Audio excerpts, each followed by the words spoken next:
Assalamualaikum warahmatullahi wabarakatuh.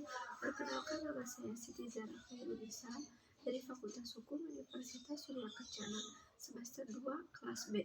Di sini saya akan mereview tentang bab 5, yaitu sifat melawan hukum, yang dosen pengajarnya adalah Ibu Profesor Dr. Hajah Heni Nuraini SHMH dan asisten dosen Pak Dr. Muhammad Rendi Aridayati SHMH. Bab 5, sifat melawan hukum, dalam kurung Wederrechtlichkeit atau Onrechtmatig, merupakan unsur objektif dari TP karena merupakan penilaian terhadap perbuatan dan bukan pada pelaku. Suatu perbuatan dikatakan melawan hukum apabila perbuatan tersebut masuk dalam rumusan delik sebagaimana dirumuskan dalam undang-undang.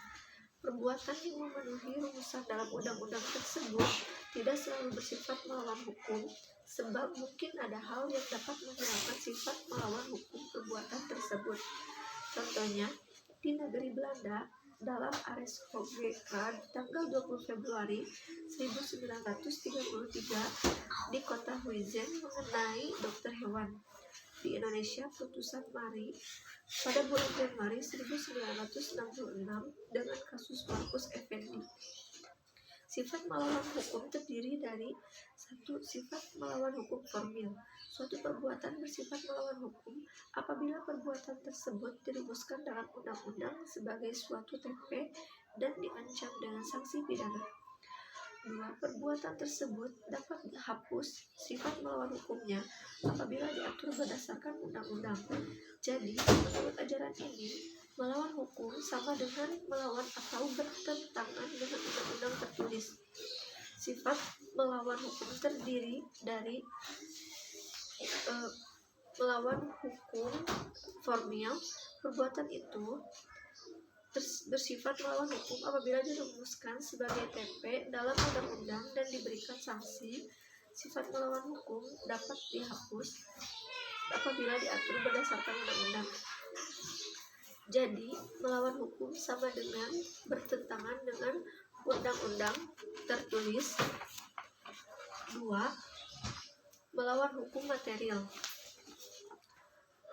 1. Bukan hanya berdasarkan undang-undang tertulis saja, tetapi juga berdasarkan asas-asas hukum yang tidak tertulis atau living law. 2. Sifat melawan hukum dapat dihapus berdasarkan undang-undang dan aturan atau hukum yang tidak tertulis. 3. Jadi melawan hukum sama dengan bertentangan dengan undang-undang atau hukum tertulis dan hukum tidak tertulis atau kebiasaan. Kesimpulan: 1. Sifat melawan hukum dapat dihapus dengan adanya alasan pembenar. 2. Menurut sifat melawan hukum formil, alasan pembenar hanya dapat diambil berdasarkan hukum tertulis. 3. Menurut sifat melawan hukum material, alasan pembenar dapat diambil dari hukum tidak tertulis. 4. Ajaran melawan hukum formil sudah tidak dianut lagi sejak tahun 1963. 5. Yang menentukan adanya alasan pembenar di luar undang-undang adalah hakim. Apabila terjadi pertentangan antara hukum tertulis dan hukum tidak tertulis, hukum tidak tertulis tersebut harus dipandang adil dan benar oleh seluruh masyarakat umum. Rasa keadilan itu harus bersifat umum. Sifat melawan hukum material dibagi. 1. Dalam fungsi negatif, mengakui kemungkinan adanya hal-hal yang ada di luar undang-undang untuk mengharuskan sifat melawan hukum perbuatan yang memenuhi rumusan undang-undang. 2. Dalam fungsi positif, yaitu menganggap suatu perbuatan tetap sebagai TP walaupun tidak nyata diancam dengan pidana dalam undang-undang. Jadi menganggap adanya hukum tidak tertulis sebagai sumber hukum positif. 3. Sistem hukum pidana Indonesia menganut ajaran melawan hukum material. Dalam fungsi yang negatif, contohnya arrest dokter hewan. Apakah sifat melawan hukum harus dibuktikan? Apabila dicantumkan dalam rumusan TP secara tegas, maka unsur melawan hukum harus dibuktikan. Apabila tidak dicantumkan secara tegas dalam rumusan undang-undang, maka ada dua pendapat, yaitu dalam fungsi yang positif harus dibuktikan karena mempunyai unsur konstitutif dalam kurung ada TP apabila ada perbuatan yang bersifat melawan hukum. 2. Apabila fungsinya negatif, tidak perlu dibuktikan. Rumusan sifat melawan hukum dalam undang-undang.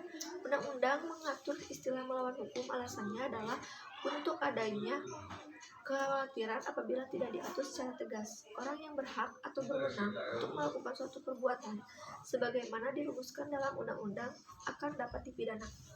Dengan istilah melawan hukum atau Widerrechtlichkeit seperti diatur dalam pasal 167, 168, dan 335 ayat 1, 552 KUHP. Istilah lainnya seperti tanpa mempunyai hak untuk itu dalam kurung pasal 303, 548, dan 549 KUHP.